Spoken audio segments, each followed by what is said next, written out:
1 2 3 কতক্ষণ রাখবো? হাতে লাগছে তো বাবা। এবার হাতটাকে নিচু করে এইভাবে 10 মিনিট রাখ। চুমকি চলো আমরা পালিয়ে যাই। বাবা ঘরে, আরে আমাকে ব্যায়াম শেখাচ্ছে, তোমাকে হাতে নাতে ধরে ফেলবে।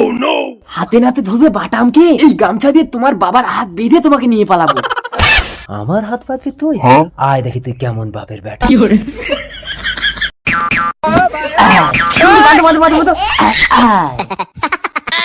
घूर घूर के क्या देखता है? चुमकी के तुले नहीं जाता है, बाटाम के धोरे दिखाता है। হারামজাদা তুই আমার মেয়েকে নিয়ে পালাবি? ले झटका। ওমা, কে কেলালো আমার ছেলেটাকে? দাদা কিছু সাহায্য করবে? এ কি এত রূপ যৌবন থাকতে তবুও তুমি ভিক্ষে করছো? আমার বউ মরে আমি বিধবা, তুমি আমার সংসার করবে?